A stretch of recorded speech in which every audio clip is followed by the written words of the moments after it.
The sacrifice I saw you make at a young age that I semi-realized at a young age was you staying in the relationship so that you could see us grow up with two parents. And so that we didn't have to go through a divorce. So that's interesting that you knew my sacrifice already. Well, because I see a lot of families I'm sorry, I'm getting so emotional. It's okay. Not because, we've all healed from this and we've moved on in life, but these conversations are just so important. You don't realize how important they are. Well, because at a young age, it's weird to see your mom crying and then she says, oh no, baby, these are happy tears. I'm happy. No, everything's okay. But deep down, things aren't okay. But I don't know that because I'm young. And I see a lot of parents make sacrifices to stay with their other one just so the kids are happy. Mm-hmm. But sometimes, the happiness leaves the family because the two parents aren't happy anymore. And I think us kids, especially young kids, we tend to lose sight of the fact that our parents are also trying to love each other. But some people fall out of love. Some people just move on.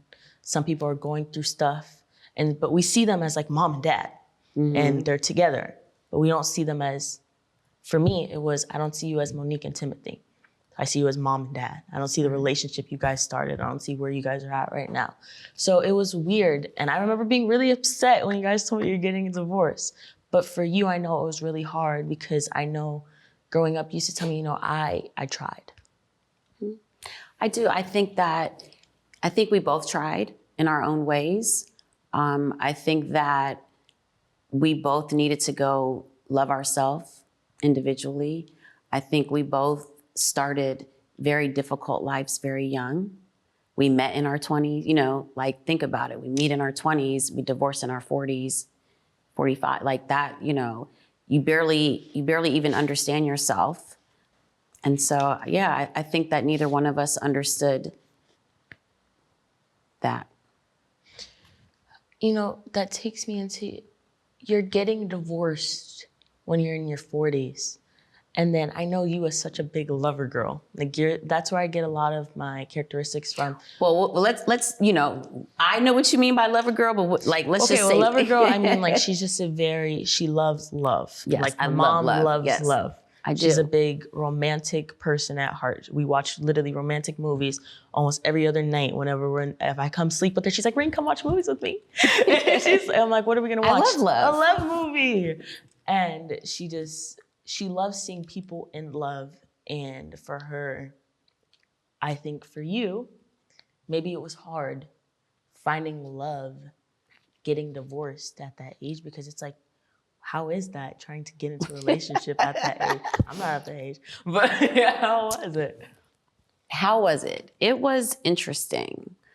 I didn't realize all the rules are different. I didn't realize that, there's no dating in the same manner. There's no dating with intention. My understanding of what dating was versus the new version of dating, even for people in my age bracket, it just was very different. The access to social media, I'm still a lady and I want to be pursued, that kind of changed. So many things changed. But you know what was the most important thing? I changed. And I realized that even when I got divorced, I was repeating the same pattern of making myself like I didn't matter. My voice didn't matter. And I was like, wait a minute, I actually this is the point. This is the point, is to discover myself. And, I call this stage of my life Monique. And so at first, because you did introduce me to one of the boyfriends, and I made it horrible for my mom. I made it absolutely horrible. I mean, I treated that man horribly. I didn't even like to look him in the eye.